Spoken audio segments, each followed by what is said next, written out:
Binalaan ni Senate Deputy Minority Leader Risa Hontiveros si Dismiss Bamban, Tarlac Mayor Alice Guo na mahaharap siya sa mas maraming kaso kung maghahain ng kanyang kandidatura para sa eleksyon 2025. Guo Huaping would be committing an act of material misrepresentation if she fills out her Certificate of Candidacy, COC, and falsely declares herself to be a Filipino citizen.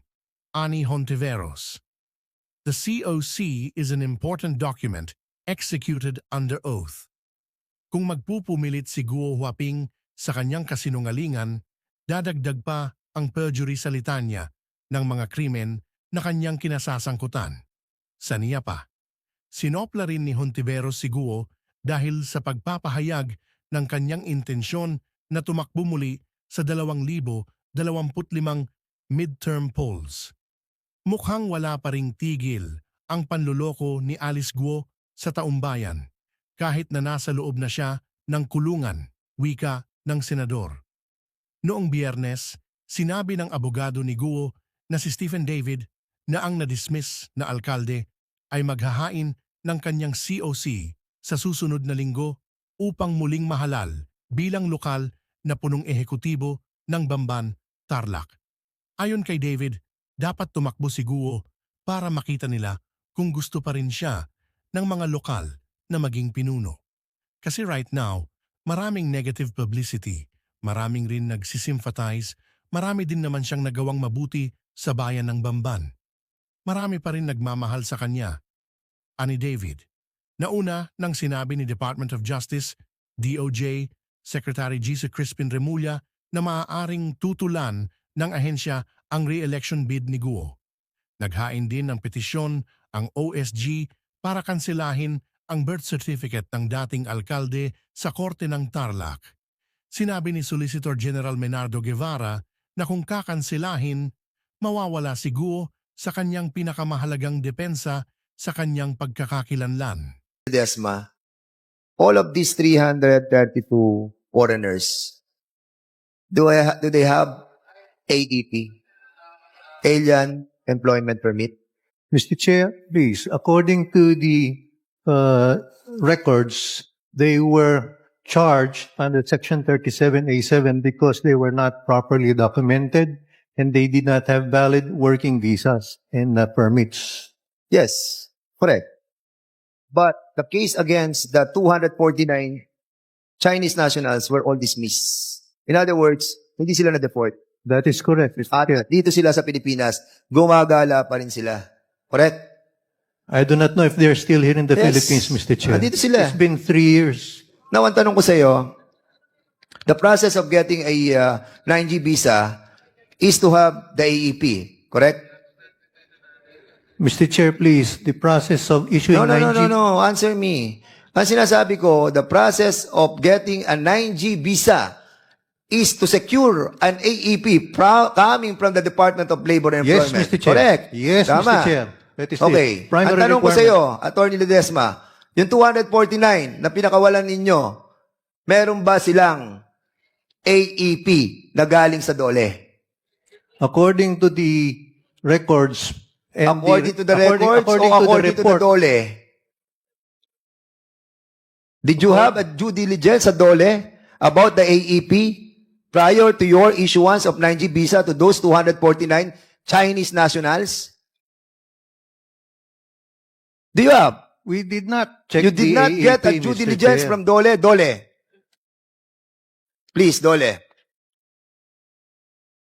Asan ang DOLE? We invited DOLE. Can you kindly tell us kung yung sa Banban, Tarlac that was apprehended by NBI and Bureau of Immigration have AEP? How many AEPs did you release for Hongshen? Hongshen? Hongshen. Good evening, Mr. Chair. I'm Pago Magtoto from Dole Region 3. So, per our alien employment permit monitoring system, sir, both old and new, for year 2021, we have issued 19 AEPs or alien employment permits. And for the year 2022, Your Honors, Mr. Chair, we issued 34, Wait, 2021, you issued how many AEPs? 19, Mr. Chair. 19. Oh, Sir, Attorney Ledesma, they issued 19 AEPs, a requirement prior to the issuance of 9G visa. Para sa kalaman ng ating mga kababayan, this 9G visa, kapag sinecure mo, mabibigyan mo ng 3 taon dito magtatrabaho yung mga Chinese national na yan. Kaya ayaw nila ng SWP o yung tinatawag nating working permit. Dahil yon 6 months lang yon. And AEP is one of the requirement of the 9G visa para makapagtrabaho dito yung mga Chinese na yan. And, of course, dapat, kung magtatrabaho sila dito, priority natin ang mga Pilipino. Pero hindi pina-prioritize. Saan ang galing, Attorney Ledesma? Kung 19 lamang ang nakuwang nabigay nilang AEP doon sa Hongshen, yung nahuli doon na 332, pinakawalan nyo yung 249, okay? Saan ang galing ang AEP nila? They were charged, Mr. Chair, with working without visas and permits. Oo nga pero bakit nyo nga dinismiss Tapos pinakawalan nyo yung 249 It's a matter of the rules of evidence, Mr. Chair. That's why they were released. Wala na nga silang AEP. Di ba? Sinasabi na ng DOLE, 19 lang ang AEP. Yung 249 na dinismiss nyo, pinakawalan nyo. Wala silang AEP. In other words, kung wala silang AEP, hindi nyo sila pwede bigyan ng 9G visa. Correct? Yes or no? We do not issue 9Gs, Mr. Chair, the BSI. So anong in-issue nyo sa kanila? The 9G visas are issued by the Board of Commissioners through the legal division. Of course. Not the BSI. At dumadaan yan sa Board of Inquiries of Special Inquiry. Don't fool me. Dumadaan sa Board of Inquiries No. yan. Dumadaan sa AEPs, inyo.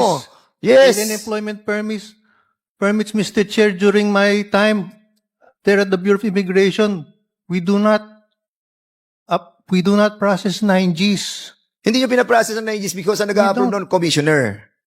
The 9G visa applications are processed by the legal division. Legal division. Yes. And then, saan sa dadating? Dadaling siya bago siya dumating sino pumipirma sa kanila? Mga commissioners, correct? Yes, Mr. Chair. And you are one of the commissioner.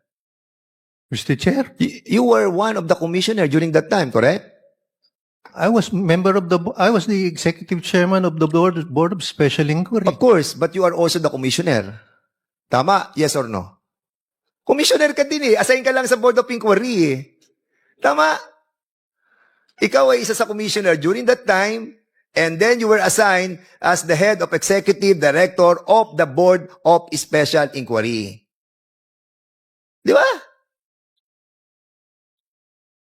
Are you a commissioner during that time? Yes or no? What date, Mr. Chair? I'm asking, you know very well kung kailan ka naging commissioner. Ba't ako tatanungin mo? I was never commissioner, Mr. Chair. Ano ka dun? Officer in charge. Officer in charge. You were not a former commissioner of the BOI? Never. Ayan Are you Rolando de Ledesma? Never a commissioner. Mr. Chairman, I will show you. Ayan ang pangalan niya. Ronaldo Ledesma, officer in charge, commissioner. Hindi ka ba? I'm not. Wait. I was officer Wait. in charge, not commissioner, Okay, Mr. Mr. Chair. Chairman. You are OIC. Yes, Mr. Yung Chair. function mo is I still commissioner. was OIC But your function is still commissioner. OIC ka. in 2010. Okay. Can you, Alam mo, Attorney Ledesma, please, you were an OIC. I was an OIC, Mr. O yan. Chair. 2010. OIC commissioner. OIC lang ho nakalagay sa akin. Hindi Tama. commissioner. How many Chinese people have you recognized during your incumbency?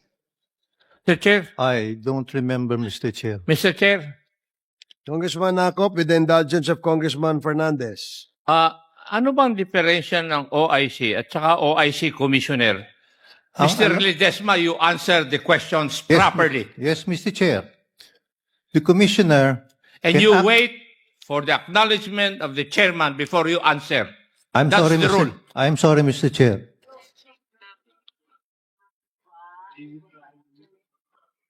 Okay, proceed.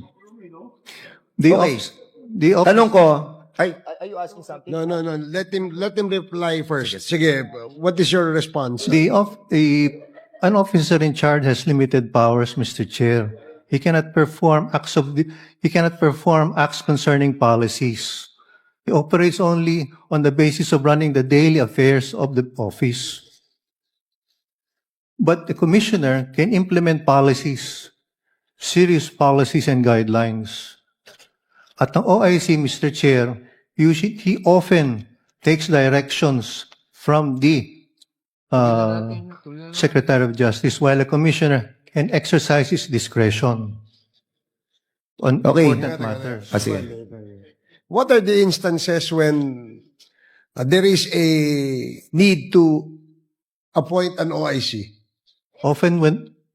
May I answer, Mr. Chair? Yes, please. Often when there is a vacancy and the vacancy for a commissioner or a deputy commissioner is vacated, Now, if there is a vacancy and an OIC is appointed and there is a need to change a policy of the immigration, can you not perform the duty of a regular commissioner?